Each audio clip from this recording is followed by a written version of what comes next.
நான் என்ன இந்த மக்களுக்கு எதுவும் பண்ணாமலா இருக்கேன்? நான் எம்எல்ஏ ஆகி மந்திரி ஆனதுல இருந்து எவ்வளவு பண்ணிருக்கேன் தெரியுமா? இந்த தொகுதிக்கு ரோடு போட்டிருக்கேன், தண்ணி பிரச்சனையை தீர்த்து வச்சிருக்கேன், பாலம் கட்டியிருக்கேன், ஹாஸ்பிடல் கட்டி திறந்திருக்கேன்டா.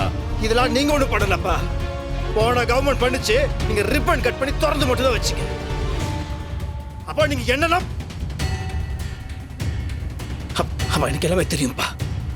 நீங்க தப்பான வழியில போயிட்டு இருக்கீங்க. நீங்க இதுக்கு மேல இந்த மாதிரி பண்ணக்கூடாதுப்பா. ஏய், இப்ப என்னடா பண்ணணுங்கிற? நீங்க இந்த எலெக்ஷனை ஜெயிக்க கூடாது.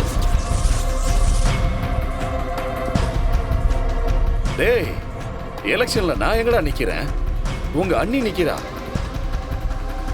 முடிஞ்சா அவளுக்கு பிரச்சாரம் பண்ணி அவளை ஜெயிக்க வை. நான் எதுக்கு அவங்களுக்கு பிரச்சாரம் பண்ணணும்?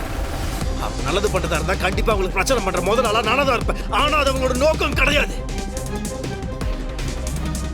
நீங்க என்ன தப்பு பண்ணிருக்கீங்க, எதுக்காக உங்க மேல நடவடிக்கை எடுத்துக்காங்க தெரியுமா? நீங்க பண்ண தப்பு தெரிஞ்சதால்தான் மேல இடத்துல உங்க மேல நடவடிக்கை எடுத்திருக்காங்க. அதனால இவங்களை உபயோகப்படுத்தி இவங்களை உங்க கைப்பாவை வச்சு உங்க அராஜகத்தை பண்ண நினைக்கிறீங்க. உங்க பினாமி அரசியலுக்கு நான் ஒத்து ஊத முடியாது. ஏய், இத சொல்றதுக்கு நீ யாரா? நேத்தி பேஞ்ச மழையில இன்னைக்கு முளைச்ச காளானி. இங்க பார், நான் வாங்கினதை விட 10 மடங்கு ஓட்டு அதிகமா வாங்கி என் மருமகளை ஜெயிக்க வச்சு நீ சொன்ன மாதிரி அவளை கைப்பாவையாக்கி நான் அரசியல் பண்ணுவேன்டா. அராஜகம் பண்ணுவேன். ஏன், இப்ப செஞ்சதை விட இன்னும் 10 மடங்கு அராஜகம் பண்ணுவேன். எவனால என்ன பண்ண முடியும்? நான் பண்ணுவேன். நான் கேட்பேன். என்ன பண்ணுவ? எனக்கு எதிராக அரசியல் பண்ணுவியா? தேவைப்பட்ட பண்ணுவேன்பா. எப்படி? எதிர்கட்சிக்காரங்க கூட சேர்ந்து எனக்கு எதிராக பிரச்சாரம் பண்ணுவியா?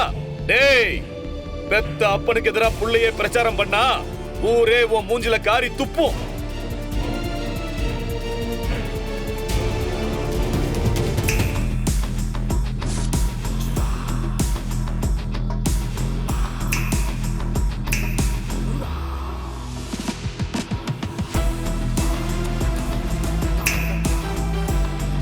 இந்த அரசியல், இந்த பதவி, இதெல்லாம் எதுவுமே வேணாலும் ஒதுங்கி இருந்தம்பா. ஆனா இப்போ ஒரு முடிவு எடுத்துட்டேன். இப்ப நீங்க திமிரா பேசுனீங்கல்ல, அப்ப எடுத்த முடிவு இல்ல. அந்த அப்பாவி மக்களை அடிச்சிங்களா, அலற சத்தம் என் காதுல கேட்டுச்சு. அப்பவே அந்த முடிவு எடுத்துட்டேன்ப்பா. நல்லவங்களா அரசியல் வேணாம் வேணாம்னு ஒதுங்கி போனா உங்களை மாதிரி கெட்டவங்க இந்த நாட்டை ஆள ஆரம்பிச்சிருவாங்கப்பா. அது நடக்க கூடாது. நான் ஒதுங்கி நிக்க போறதில்ல, உங்களை எதிர்த்து நிக்க போறேன்.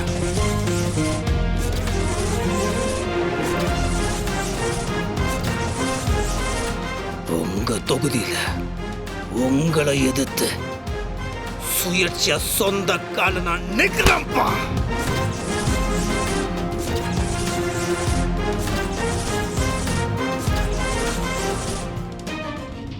உங்க அராஜக அரசியலுக்கு ஒரு முற்றுப்புள்ளி வைக்கல.